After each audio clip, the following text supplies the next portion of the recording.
Good evening. This evening is July 8th and the time is 5:30 PM and we're getting ready to start our meeting with an update from Mr. Brian McCain. Thank you, ma'am. Real quick, register now for Gridiron Heroes Youth Flag Football. Registration is June 1st through August 2nd with the registration fee of $65. The season is September 7th through October 12th with games played on Saturdays. The co-ed age divisions are 4 to 5, 6 to 7, 8 to 9, and 10 to 11 years. For more information, go to our website or you can call 719-553-2790. Wednesday, July 10th is Mineral Palace Park Pool Free Day with sessions from 12 to 2:30 or 3 to 5:30. The Mitchell Park Mural Ribbon Cutting Block Party is Saturday, July 13th. Celebrate the completion of the historical mural funded by ARPA dollars at Mitchell Park with the ribbon cutting event beginning at 12 p.m. to 2 p.m. with music, dancers, speakers, free food and drinks. And it's sponsored by Pueblo Parks and Rec, the Latino Chamber of Commerce, and Rocky Mountain SARE. Movies in City Park is July 20th. The Little Mermaid is showing with the pre-movie activities beginning around 6:30 and the movie beginning at dusk. It's right by the rides at City Park. The concessions will be open till 9:30 and it's free for the family. And that's it. Okay, great. Thank you. Anything else from the mayor? Okay. And how about council? Anything from council? No, we're good.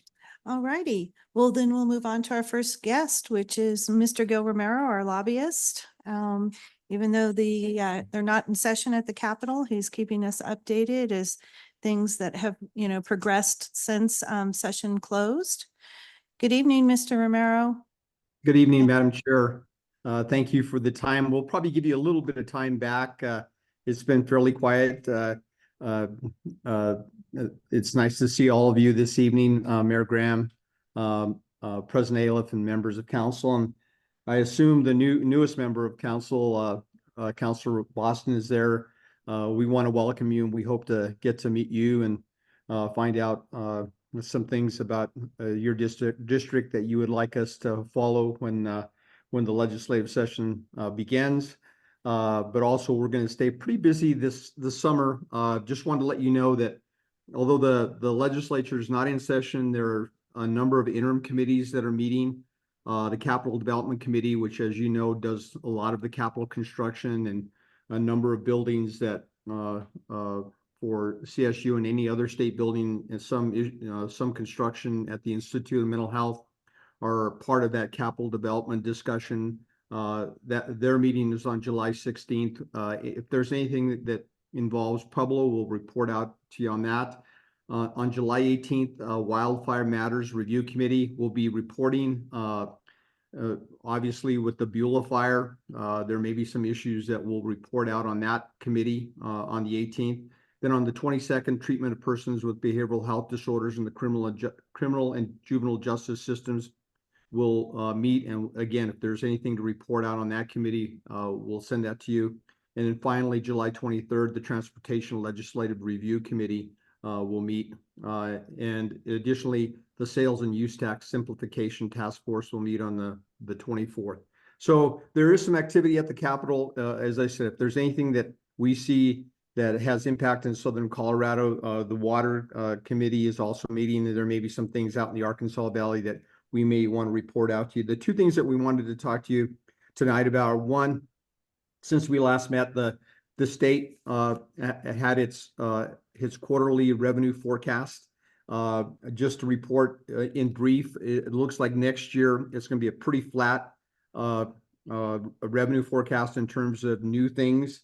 But that's probably okay because they passed a lot of legislation that impacted the demographics of Pueblo County. And as you know, the Family Affordability Tax Credit, they passed, the senior housing passed, the care workers tax credit for people that are involved in child care workers, the higher ed tax credit for affordability for students going to college, and then the health insurance enterprise. All of these, the combination of all of these particular tax credits obviously means less revenue coming into the state. As a result of that, they're not going to have a lot of new money to spend on new projects as they begin the 25 session. So we'll follow the next forecast in September to see where they're at, but that's just sort of gives you a little bit of an idea of what may be coming in the January legislature. I think they'll probably be a little bit more conscientious of the state budget and trying to keep that 50% reserve. The second thing we wanted to talk to you, and I'm going to turn it over to Ryan to talk to you about, and we'll have a more robust discussion about the ballot initiatives when we meet with you next month. We'll also prepare for you a report on those ballot initiatives and the impact to Pueblo. But I want to turn it over to Ryan to talk to you a little bit about that. And as I said, we'll have a much more robust report for you next time we meet. All right, thank you. Ryan? Thank you. Good evening, everyone. As Gil mentioned, I just wanted to briefly discuss the ballot measures that we're likely to see this November. We sent a fairly detailed report a couple of weeks ago, but since we last met with you, as Gil mentioned, they did the quarterly forecast, and the JBC members and the executive level, the OSPB director, they spent quite a bit of time discussing the potential impacts on a couple of these ballot measures. So I just wanted to briefly talk about those and give you a highlight of a couple other ones that we're keeping our eye out for. So this November, Colorado voters are going to have a wide array of issues to consider, ranging from property tax caps and judicial reforms to public safety and education rights. The final list of ballot measures will be determined by the success of ongoing signature collection efforts, which the final date to turn in signatures is August 5th. During the recently completed 2024 legislative session, Colorado legislators opted to put 7 measures before statewide voters.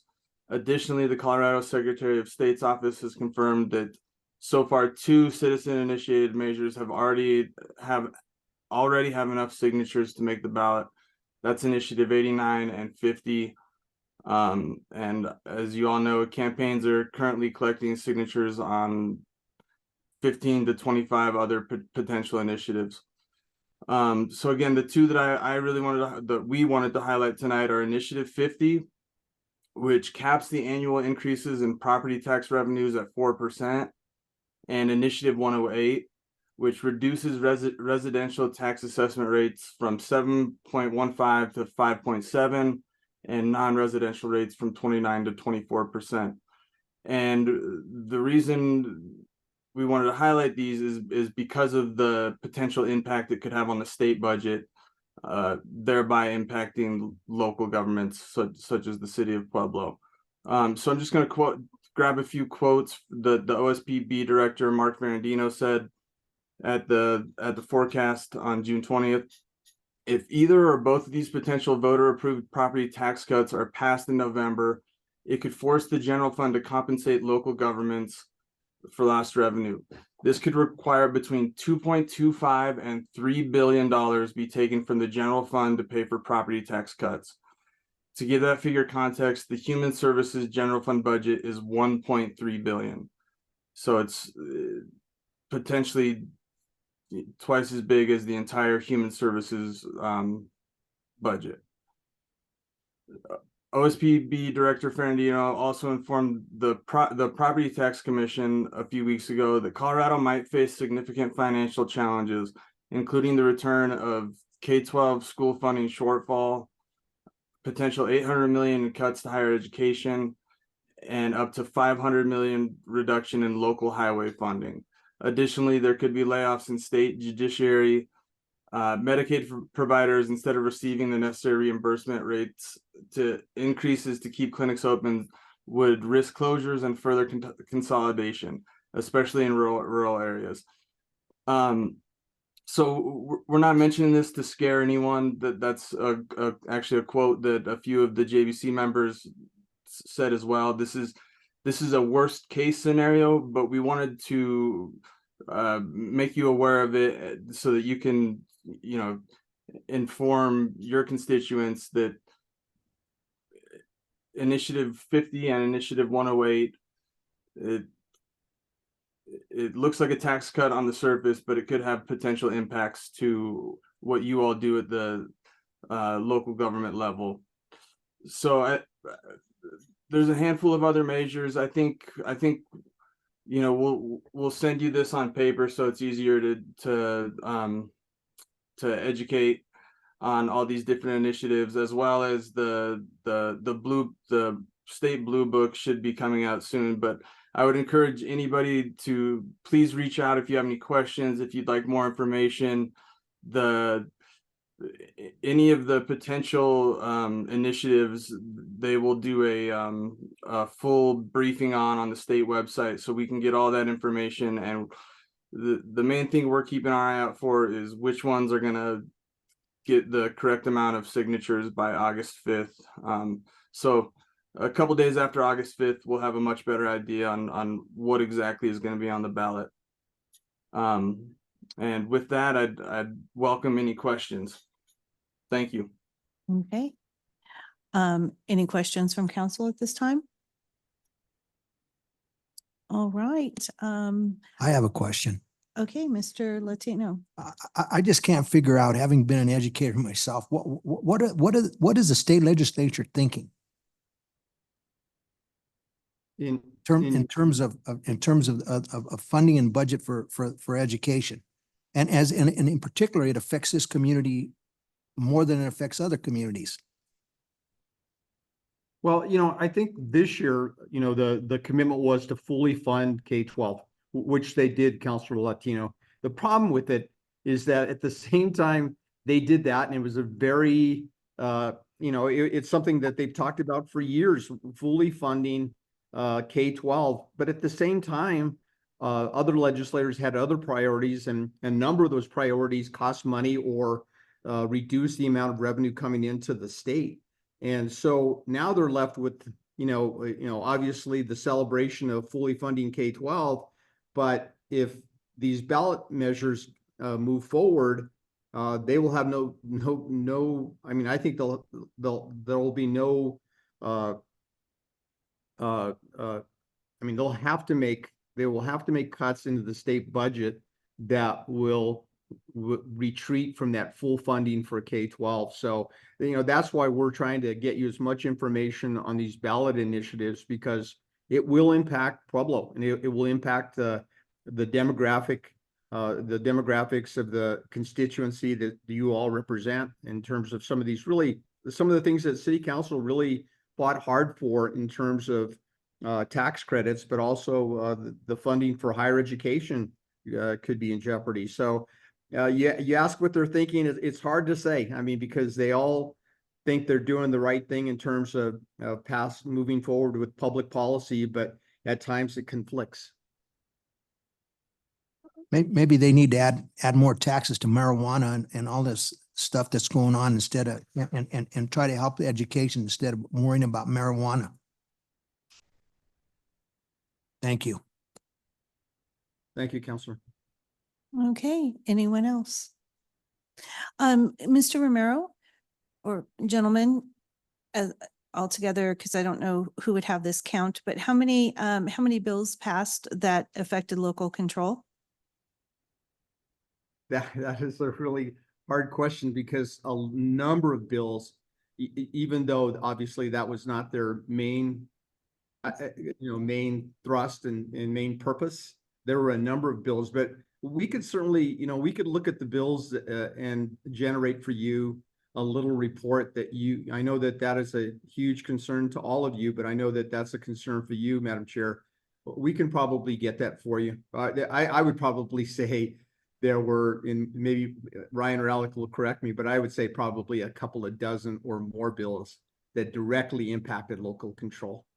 That completely, it wasn't even, they weren't even hiding anything. I mean, around issues like housing and parking and those kinds of things. But we can prepare a short report for you on that issue if you'd like. That would be nice, so that we know up here on the dais what we're having to, face when we're trying to move things forward. And Councilor Flores has a question. Just to help on this topic that we're talking about right now. The May 19th CML newsletter highlighted all of the bills that affected municipalities. So I think all of us get a copy of that. Oh, did but you just get that it's- one? You can't tell by the front of it that there's even stuff in there, but Mm-hmm. if you go over to page 5, they've got everything that passed that affected municipalities. So it might save you some time Okay. Okay. looking We'll that take a up. look as well. Yeah, because there were some nuances, Councilor Flores, on some of the bills, but I'm sure that CML has done a pretty good job of doing that report. But I will make a point that, when I served in the legislature, that was sort of a commandment, is to protect local control, but that is not the case now when it comes to a number of things that were solely the responsibility of local government, like, some levels of transportation, housing, enforcement, things like that. So it's certainly, that power of that sole authority of local control is gradually diminishing.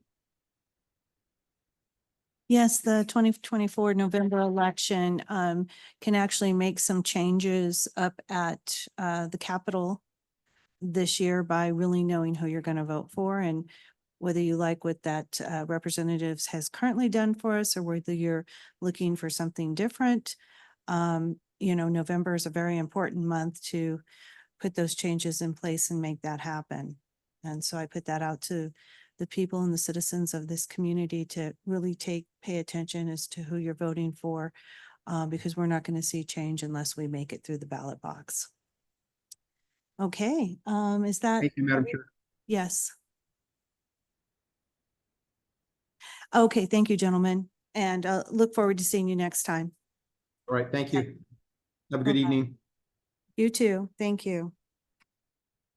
Okay, so next up, we have the Relay for Life Committee with Colleen Bouvier, and she's going to be coming up and speaking about their event.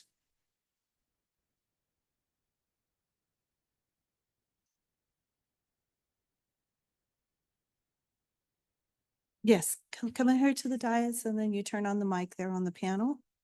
Yes. Mm-hmm.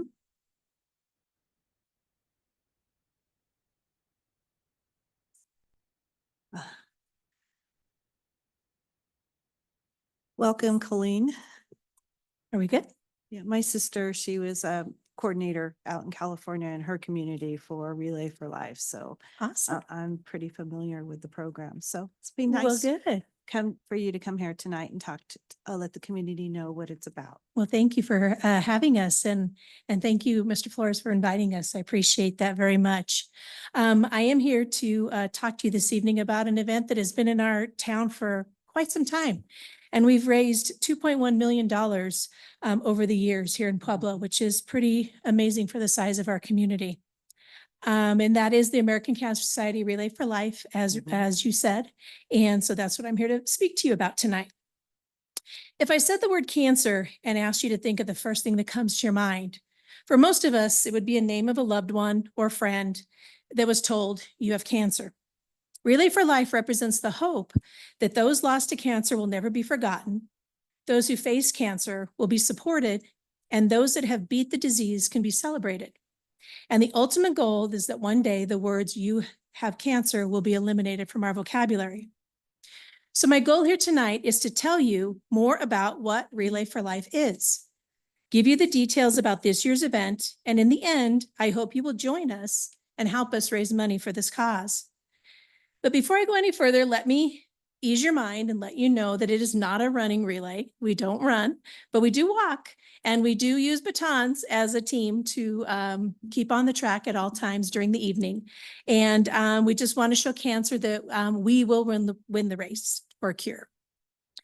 And even though this event has been happening all over the world since 1985 and in our community for the last 26 years, we find that there's many people that have never heard of it, don't know what it is. So that's why I'm here this evening, and hopefully we can educate some of people in our community and they will want to join us.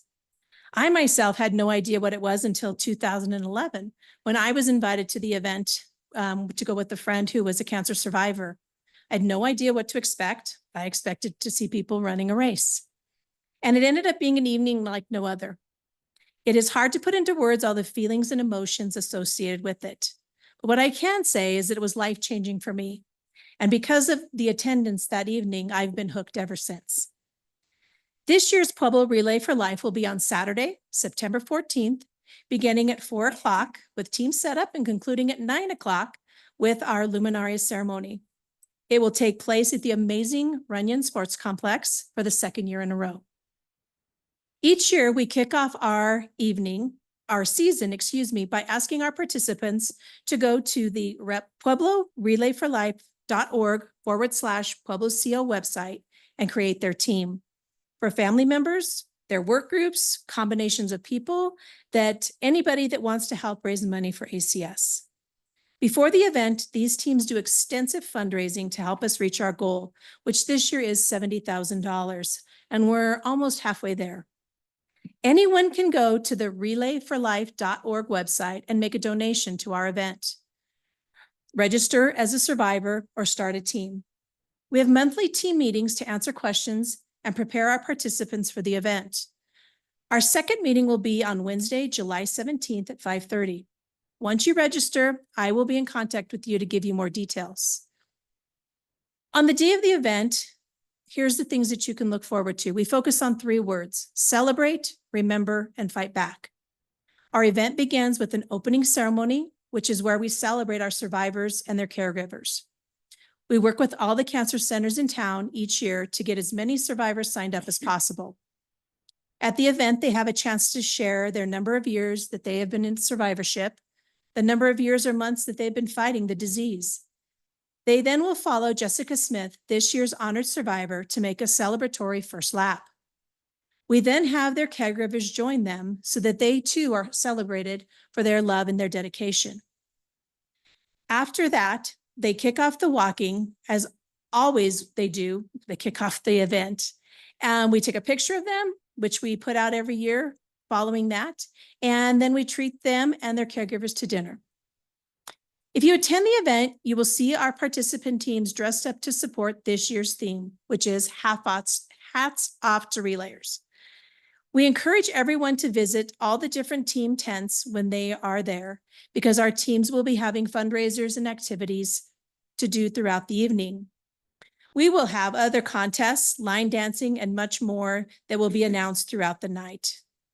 You will notice many people walking around while looking at the luminarias and all of the past survivor quilts. As it begins to get darker, we move to the remembering portion of the evening, where luminarias are lit that have been purchased and decorated in honor of those that have lost their battle with cancer, and in thanksgiving for those who are now cancer-free. A beautiful and touching ceremony takes place, which everyone in attendance stops and participates in. As the ceremony concludes, everyone walks a silent lap in honor of those represented by the hundreds of luminaries. The final part of our evening is Fight Back, which is where we encourage all participants to continue raising money until a cure is found, and we reveal how much money the event has raised. We thank all of those who have sponsored us and worked hard to raise money. And we remind everyone that the money is used to support research. It's used to find a cure for cancer. We use the money to find better treatment options, as well as provide funds to our local cancer centers to support treatment transportation, hotel rooms, and other support systems for those currently battling cancer. For the first time in the history of Pueblo, our event has had a premier sponsor of over $10,000.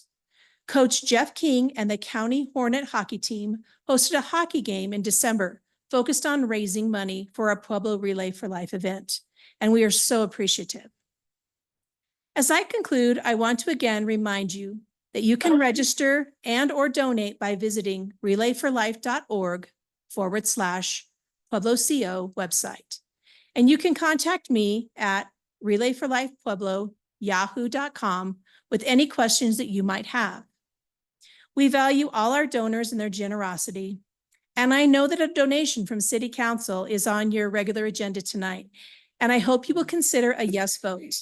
Thank you for your time, and based on what you've heard tonight, I look forward to you joining us on September 14th at Runyon Field for Pueblo's 27th Annual Relay for Life. And if you have any questions, I'd love to answer them for you. All righty, any questions for Ms. Bouvier? Thank you so much for your time, and I appreciate you coming forward and letting us know about your cause, especially since we're voting on it tonight. Well, thank you very much. And I have a little pamphlet here for all of you that has a lot of the information that I spoke about. So Great. I'll leave those here for you. Okay. Thank you can so give 'em much. To the clerk, and that she'll Okay. get them handed All right. out. Thank So, you. Thank you. Okay, so next we have Mr. Pacheco with Pura, and he's going to talk to us about an upcoming proposed projects.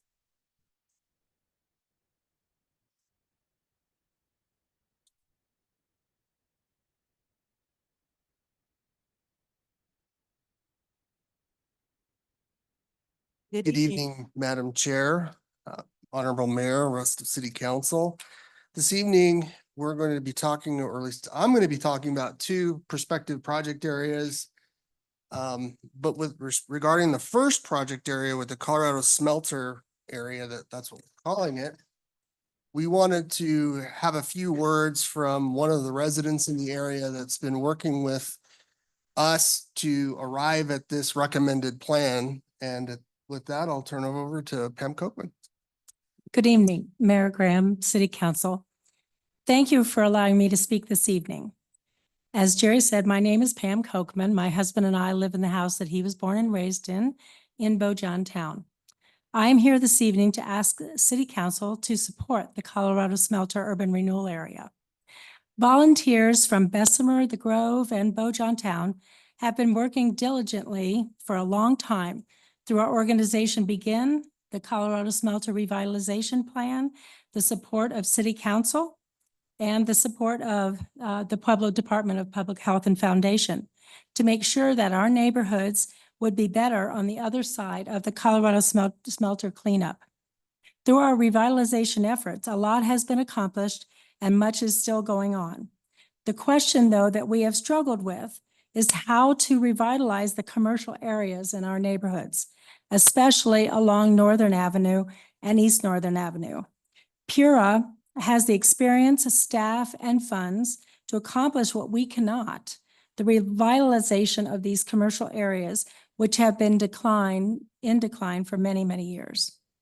Because of our meetings with Executive Director Jerry Pacheco and Community Relations Director Andrea De La Garza, I am certain that they will work with us to achieve the goals of a healthy, safe, and vibrant commercial area proposed in this Colorado Smelter Urban Renewal Area.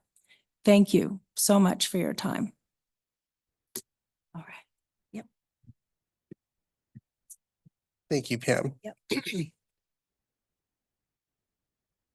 There's a little bit of history with this Colorado Smelter project. We first came to City Council on January 24th, 2022, and City Council approved a resolution number 14796, which instructed the Urban Renewal Authority to conduct a study over a very large area in the Bessemer neighborhood, consisting almost of the entire original town of Bessemer, parts of the Grove, and Eilers.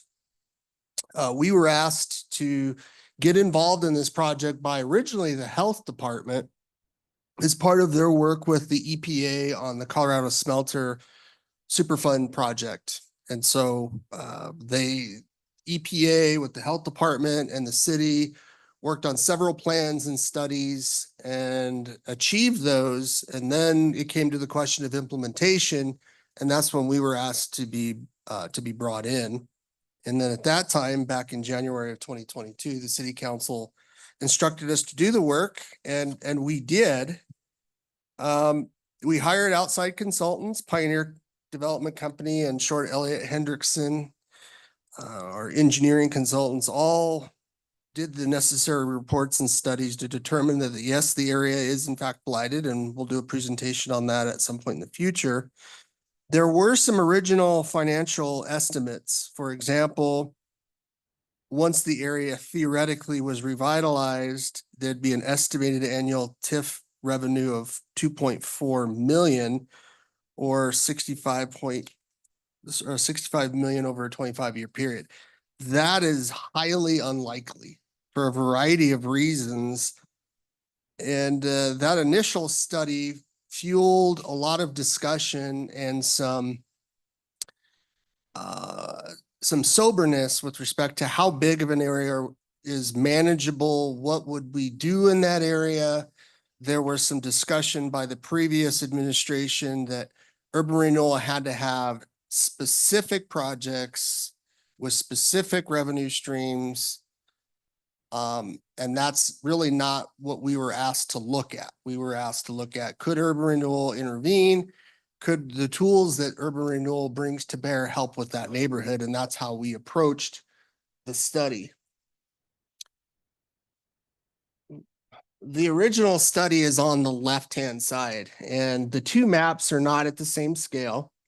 But what the map on the left shows is an area that encompasses all of, really pretty much almost all of the original town of Bessemer down to JJ Ragosa Park on the south side. And then included the Eilers and Grove neighborhoods. In yellow is the existing South Santa Fe Urban Renewal Project area. Due to CDOT acquisitions for the I-25 improvements that were run through that urban renewal project area, it wiped out the tax base when Hobbs Linoleum and Cliff Bryce Petroleum and all those businesses that were there, they were there when the urban renewal district was created, and then they were removed by the state, which effectively dropped the base tax rate. So there is no revenue from that area, but we did in fact restudy that as part of this broader effort. In working with the residents in the area, consultants, and the board, we recommend a much smaller area that includes, and that's the map on the right. We call it our consensus recommendation because it's not a staff recommendation. But we included pretty much all of the Eilers neighborhood running to the city limit boundary on the east side and along Northern on the east side of I-25. And then the boundary goes down to roughly where the Bessemer Ditch crosses the interstate, excluding two large city blocks that are the campus for Evraz. And the reason why we did that, I'll explain in a minute. And then that boundary goes over to, I believe it's Stone, roughly following the Bessemer Ditch in the north-south side, running north-south on the western boundary, and then up to Arroyo. The rationale was to focus, Eilers is kind of its own contained neighborhood, but it directly relates to that portion of Bessemer west of I-25 through the connection of Mesa and Northern. And so Mesa and Northern are the primary focuses of our initial discussion and effort. That's where primarily the commercial areas are. However, you do have that adjoining residential area that needs assistance as well. I mean, all of us, if you've driven down Northern Avenue behind the clamshell, you've seen a burnt out structure. And then there are many in that neighborhood, too many to count, unfortunately. But when we were assessing this area, we thought it would be best to promote the revitalization of commercial in conjunction with the residential. So as opportunities pop up, we're able to bring resources to bear to try to address those. So this urban renewal project is more of a vision as opposed to a specific project. This is, okay, we need to do something in this neighborhood before it gets any worse. By just having urban renewal jurisdictionally involved, it allows more tools to be brought to bear. That's pretty much what we're talking about here. The authority could issue debt, the authority could apply for federal grants, the authority could do some other things in addition to what the city can do. And again, this is more of an effort to bring resources to bear because I've you know, I'm a Pueblo native and I have never, ever in the last 50 years seen that road be so bad, Northern Avenue. It is as bad as I've ever seen it. So that's, you know, kind of our recommendation. We have talked with the representatives from the neighborhood of some potential pilot projects. One would involve lighting on Benedict Park. There's a standard in the planning profession about light levels called a uniformity ratio. And based upon that science, you're able to see more effectively and identify things over a broader distance if the light is controlled and uniform. There's a whole study behind that. But anyway, there are no lights in Benedict Park. So one of the things we talked about was, could we look at a lighting program for Benedict Park to make it a much safer city park? In addition to that, we've looked at other cities such as Chicago, Baltimore, some other very urban neighborhoods that have that same landform and how they've dealt with their parks. They control access. They do, for example, to get into the park, you actually have to go through kind of a switchback to get into the park. And the rationale behind that is it tries to discourage snatch and grabs and some of the other stuff that you deal with in an urban area. So those are some of the ideas that we're going to bring. Obviously, a lot of that stuff has to be decided by the elected officials or the board or other sources of funding. But at least with respect to this project, we're looking at an aspirational activity for the next 25 years. Secondly, and this goes back to March of 2022, City Council approved an intergovernmental agreement between the authority, the city, and the county. It was ordinance number 10128 that instructed the authority to commence a study for this area you see on the screen, which is on the west side of the city, roughly 24th Street and Pueblo Boulevard. The little panhandle on the left is where the future Pueblo County Judicial Center will be. It's under construction currently. There'll be some additional commercial pad sites.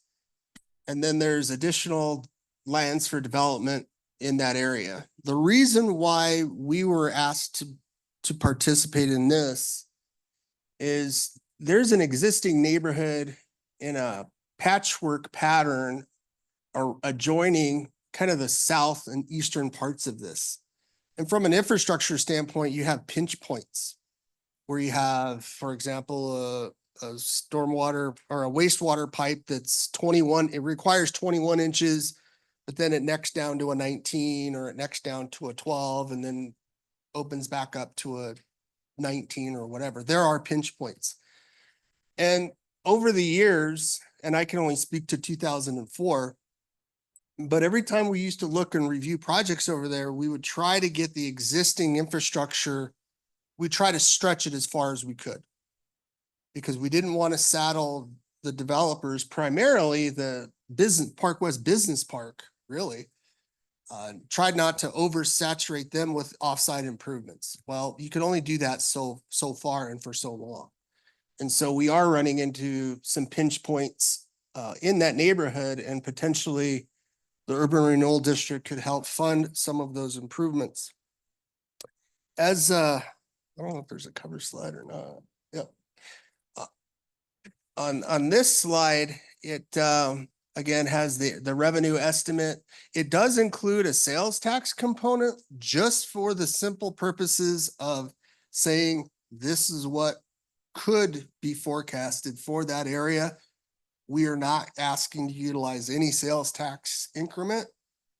As a matter of policy, the authority board will not ask the city for that. If the city wants to use sales tax as an incentive, the city is going to have to instruct the authority to do that. We are not going to ask for that on our own. There's a million reasons why, but that it's a bad idea to do that. So as part of this discussion, again, we've been dealing with this for more than 2 years. The feedback we received from the city was you have to have specific projects. And so as a follow-up to my initial work, we arrived at these items here, which will help hopefully put enough sideboards so the city feels comfortable in having an urban renewal district to help fund these items. So roadway connections, and I have a slide regarding those. There are several regional collector and arterial roadways that will need to be upgraded in the area, and the connections will need to be made. And some of those connections will be off-site, and some of those connections could involve condemnation for right-of-way. So to fund those connections to this area, we articulated that if it's part of the broader network, it's an eligible expense in the urban renewal area. As part of the discussions with the taxing entities about this urban renewal project area, the library district voiced concern about the lack of a library on the west side of the city. And so we agreed urban renewal, should city council approve this urban renewal project area, we would have the ability to assist the library district in site acquisition, and if possible, if funds are available, with construction of that public facility. Speaking to infrastructure, trunk water mains, sanitary sewer extensions, upsizing, replacement on-site and downstream. So again, this speaks to providing funding to help relieve those pinch points off-site. That would be essentially new funding for city infrastructure outside the fees you charge for sanitary sewer service, or that the Board of Waterworks charges for water service. Or even stormwater, there's a stormwater management fee. Another item broadly categorizes stormwater, parks, trails, and open space improvements within the Wild Horse Creek watershed. Wild Horse Creek forks in this general area. Wild Horse Creek, that whole watershed actually goes up into Fort Carson. And it was a supercell back in 1921 over that area, which overloaded the water system, which contributed to the 1921 flood. And so Wild Horse Creek, the flows are very temperamental, and it's a very wild creek. But again, this urban renewal district would help hopefully connect the parks that are there, Pete Jimenez Park on the south, all the way up to Park West Business Campus, and hopefully connect the trails that have been built by the development that's already there, or will provide funding to help make those connections. So we don't have missing links in that watershed. You should hopefully, in a perfect world, you can go from Park West down a trail, down through the open space, all the way to the Arkansas River through Wild Horse Creek. That would be the ultimate goal of that, and help funding for that. Another item that we put in there is environmental remediation of adjacent salvage yards. That is issue that is going to be there for quite some time. Is how do you, on 29th Street, you have those old junkyards. And if the city's promoting commercial and residential development in the area, those aren't necessarily the nicest things to be next to. And they have a significant amount of environmental with respect to leaking automotive fluids, contaminating the ground, getting into the groundwater, things like that. So that urban renewal area would help provide, in theory, funding to help mitigate those. A broad category is Honor Farm management improvements. There is no specific dedicated source of funding for the Honor Farm, aside from the city's general budget. Fencing is going to be important. Vehicular management is going to be important as the new Medal of Honor roadway goes through. People with 4x4s will have additional direct access where they didn't have access before. And so however the city wants to manage that, should there be funding, that would be an eligible expense in the project. And then finally, something that we're trying to implement in all of our areas that we've been working on for quite some time is there's a whole field in urban planning about crime prevention through environmental design. And what that means is you change the built environment to change human behavior. And so public safety has become a very important item. And as we're looking at some of these things such as parks, trails, and open space, there are strategies and approaches to make those, when you build them, safer, removing blind corners, lighting, all that kind of stuff. And again, this is aspirational. This picture right here shows from a roadway perspective where those links are, or where the missing potential links are. And my goofy little graphic, because I don't have fancy equipment, but the black and the red, if you look at the perimeter, that's the area we're talking about.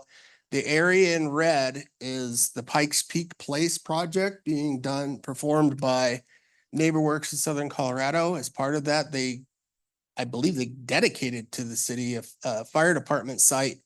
You see the jail site off to the left, but those yellow lines are future roadway connections that don't exist now.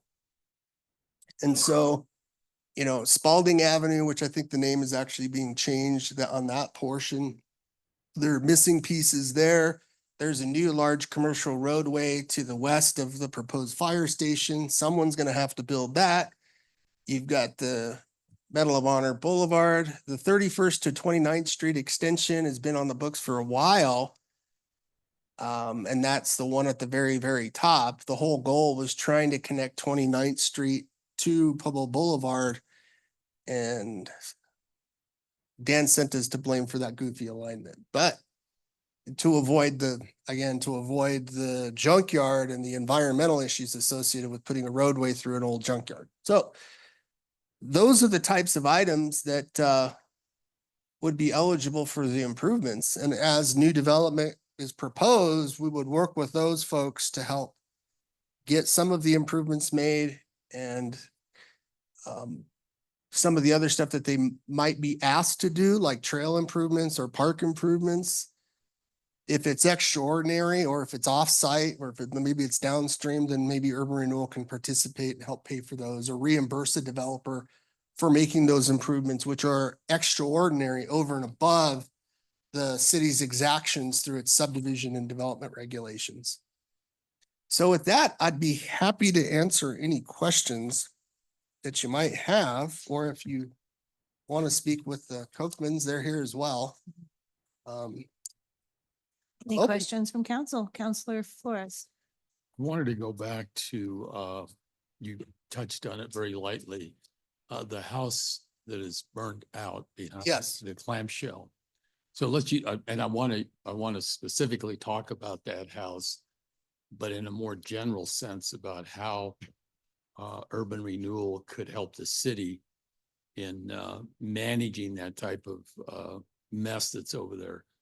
And I say mess because I was over there about a week ago, and that house is still open to anybody that wants to walk in there. And I was really looking at it as an attractive nuisance of Mhm. kids getting in there and the place either, collapsing or homeless people that started back on fire again. But if we approve this urban renewal area, how would you tackle the problem that we have? And that obviously there's more burnt out houses than just that one. How could you be more productive, I guess? And we have a very limited budget as far as demoing and raising properties. And sometimes it takes years for us to go down this long list that we have. Could you potentially react to these things quicker or take over the responsibility really on behalf of the city Well, in those areas? Obviously, you're not involved in all of it. it's a very careful dance that if coordinated and choreographed, we could make it very efficient. Cities, counties, state governments can use eminent domain condemnation for a public purpose, okay? So you guys all know that. Roads, something of an explicitly public purpose. But cities cannot condemn private property for private reuse, okay? That's why the city can go in, you can knock the building down, but you're not taking ownership of that property through that action. Something else has to happen.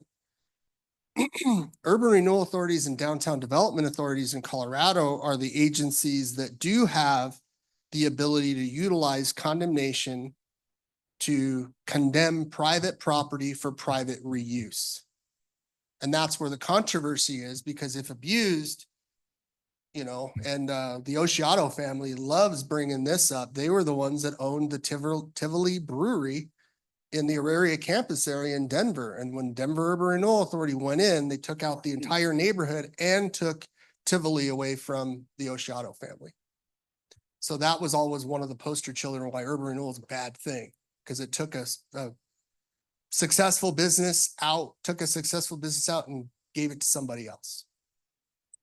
So one of the things we're seeing in these neighborhoods, this house burns down, Bessemer, sits there for a little while, regional building goes in, tags it, unfit for habitation.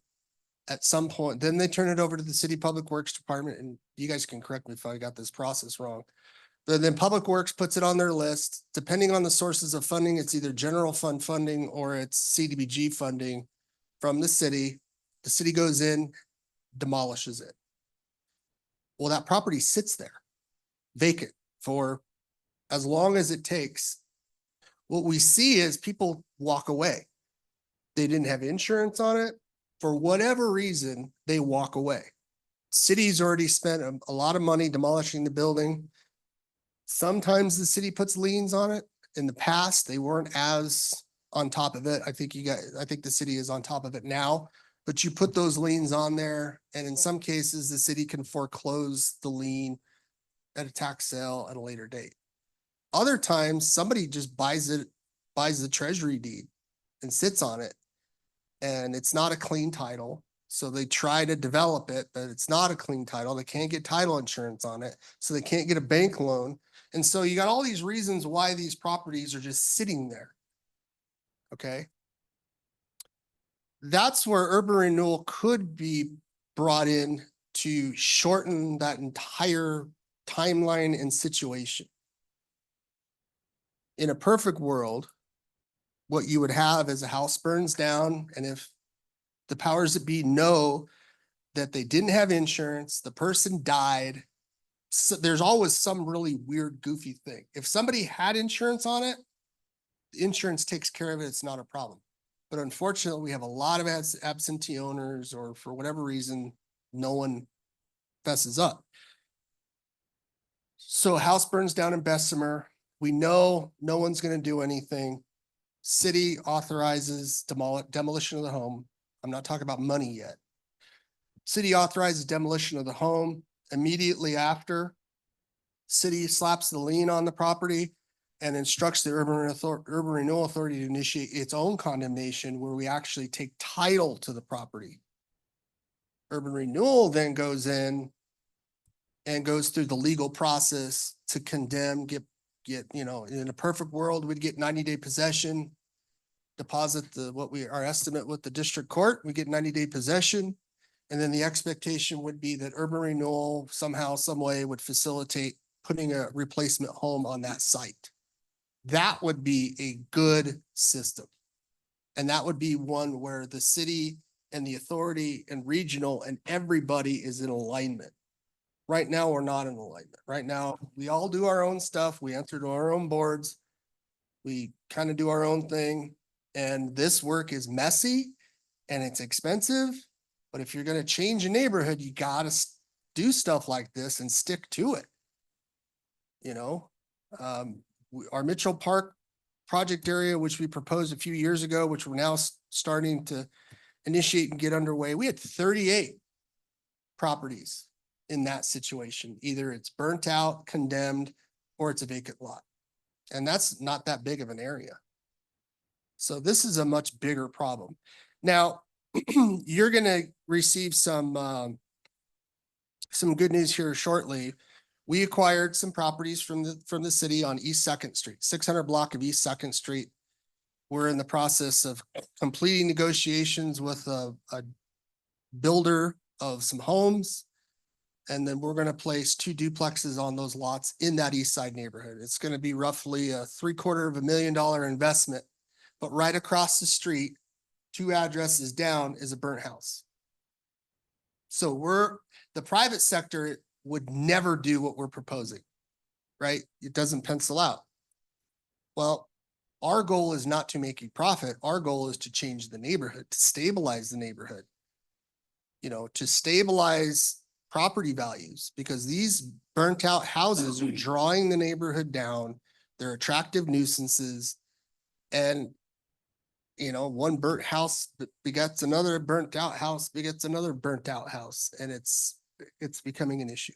So that's a direct example of how urban renewal could get involved. Just to clarify, the intervention of Pura would only come after the city raised the property. You can't use TIF for. No, the funding piece can happen at any time. It could be urban renewal funds, it could be a much broader, I think this is such a big problem that the money piece almost has to be dealt with separately from what is our process? What is our tolerance as a community for these things? Because if we're not going to tolerate it, then you got to fund it.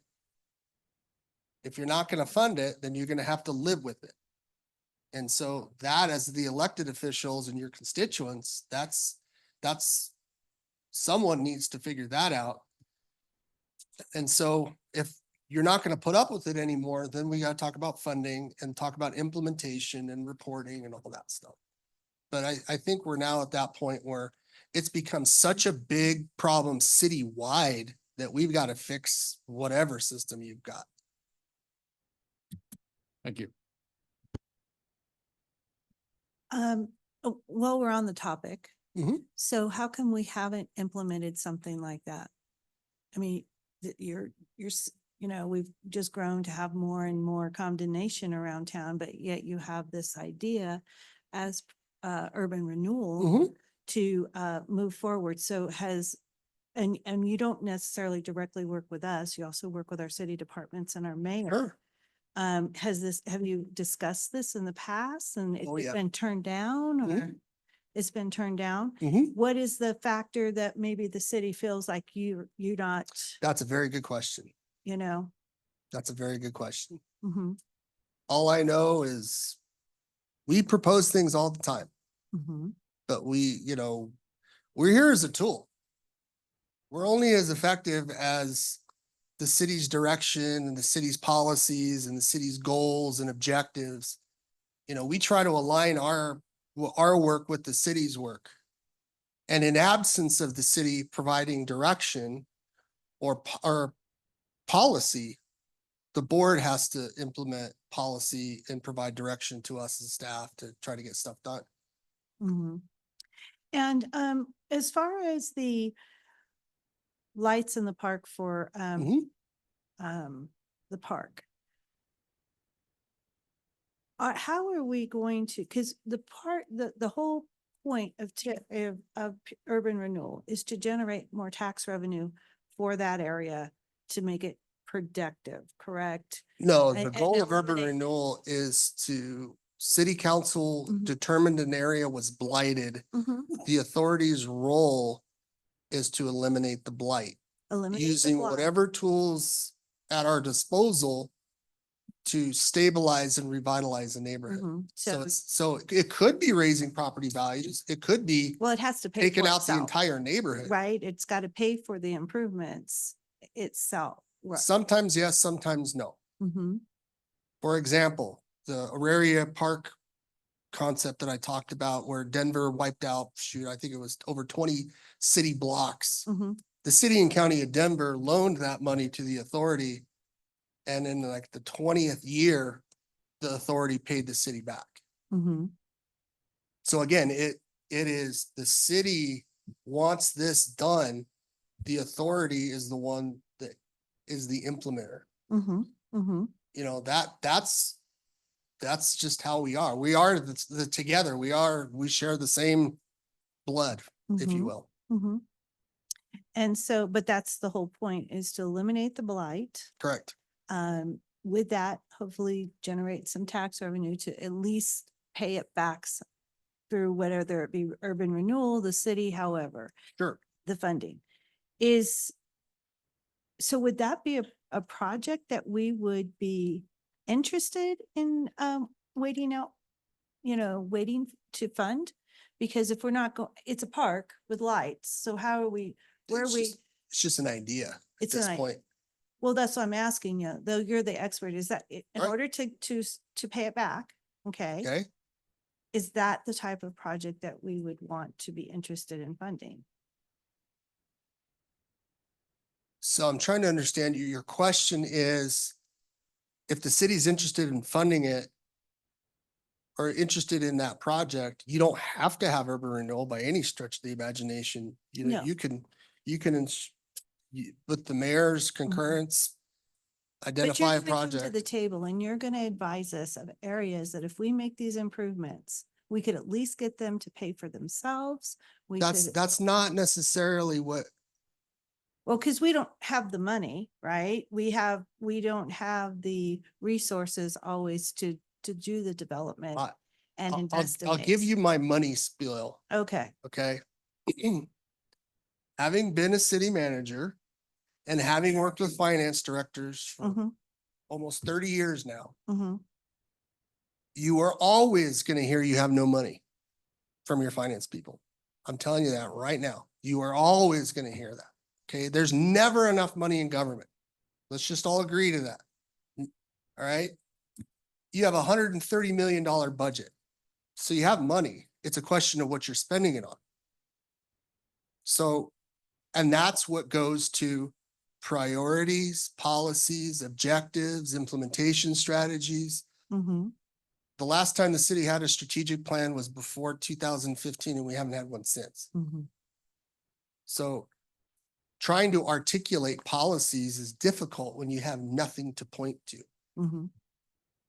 So I guess that's kind of my spiel about it. The city council is responsible for the budget. You prioritize where the money should go.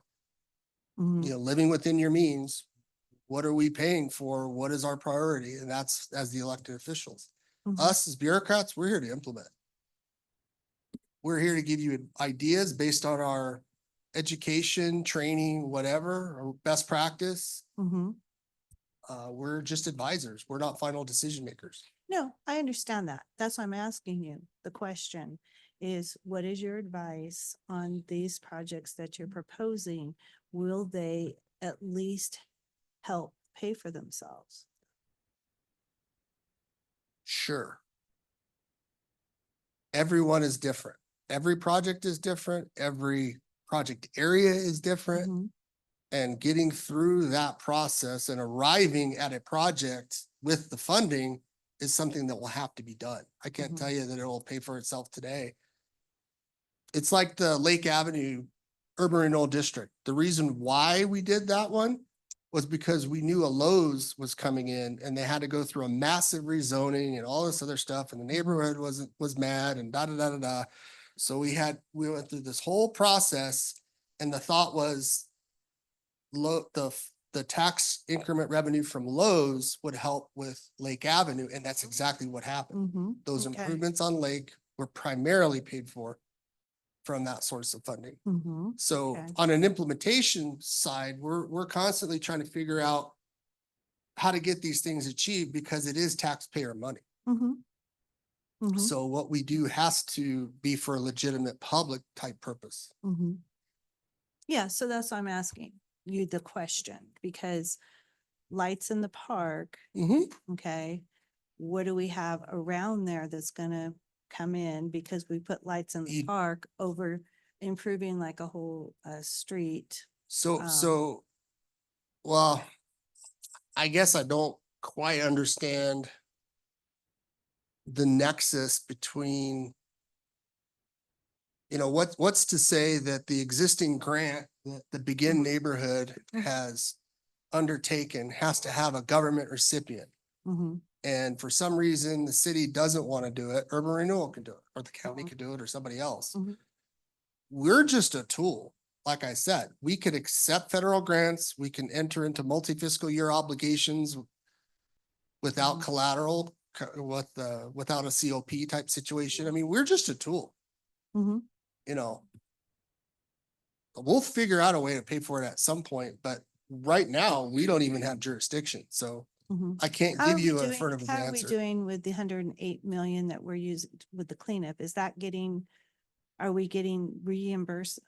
Is that getting covered? 180 million for, 108 million for, for the cleanup there in Bessemer. I'm not involved with that one. That would be the committee.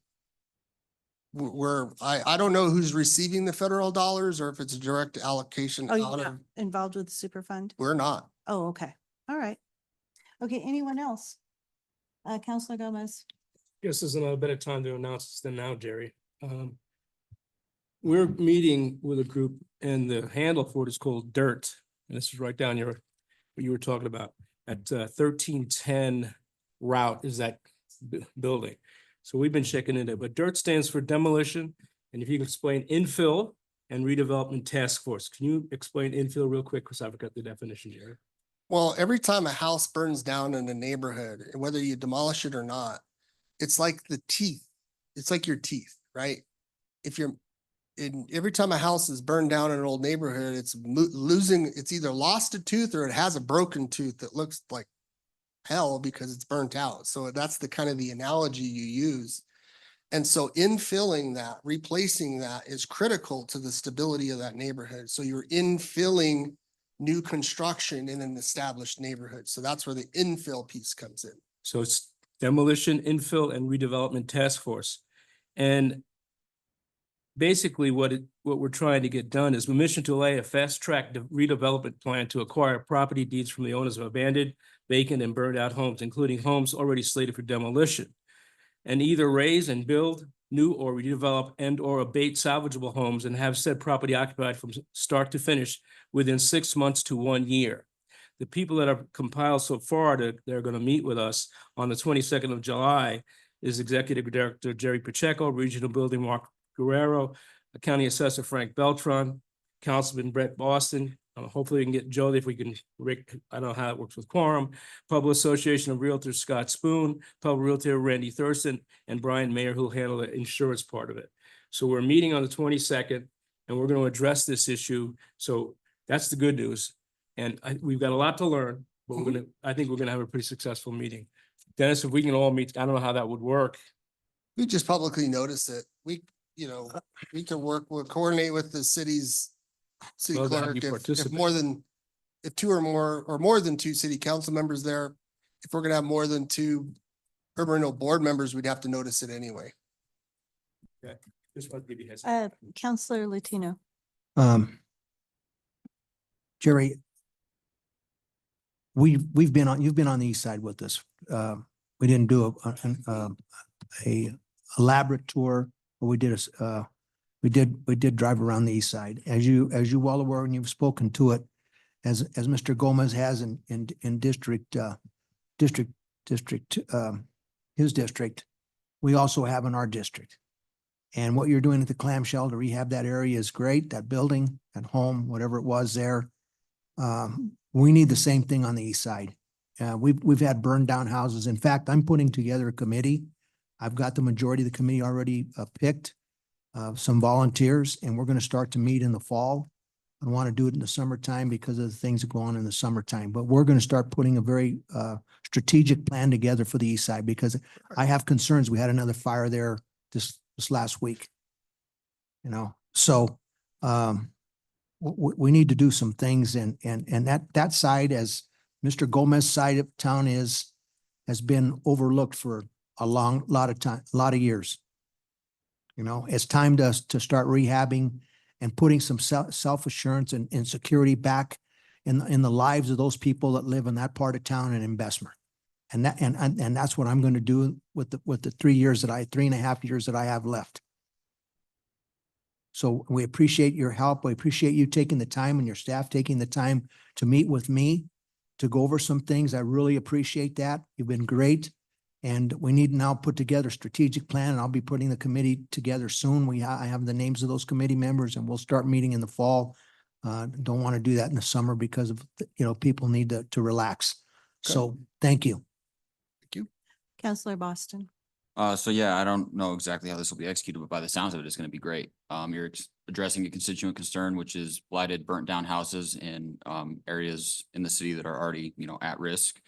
You're planning to build new houses by the sounds of it. You're gonna expedite the process. And then, so when it comes to your question about gaining back some money, I'm sure these houses will be rented. or- Yeah, I mean, the first 4 units, the 2 duplexes that, and we're actually exploring Fading West, which is a state recognized company out of Salida that produces some of these small homes that can be quickly put up. We're looking at those. So those 2, we originally intended to be for sale, right? We would fund it, we would cash fund it, build it, and then we'd sell it and put the money back in that program. We've allocated money for this specific program. But with the interest rates the way they are, it's really not, it's not that conducive for folks to buy right now. And given the demographics of that neighborhood, the crime rate in that neighborhood, it's become very difficult to sell some of those homes. You have a tremendous need for rental right now. So the way that I was looking at structuring this particular project was partnering with the housing authority, using their, either their Section 8 vouchers or some of their other vouchers to put people in there. Take care of that revenue stream, and then assuming it's successful, report on it, report back to city council. Here's what it cost us, here's what we did, here what the results. And if it makes sense, scale it up. But the housing authority has somewhere between 200 and 300 unused vouchers right now. So if the issue is trying to house people, that's one of the myriad of housing issues we have. But I think from our perspective, trying to repopulate the neighborhood with families, young workforce, make it, that's the only way you're going to kind of stabilize this place. Eyes on the street, you're removing those attractive nuisances. Well, on paper, it sounds like a great idea, removing blight, rebuilding the neighborhood, housing people. It definitely seems like it'd be something worth trying. And then, like you said, if it's successful, scaling it up quite a bit. So. Okay, anyone else? All righty. Thank you. Thank you, Mr. Pacheco. And we are going to adjourn for this evening. No other further questions? Okay, great. The time is 6:43 and we'll be returning at 7 p.m. Thank you.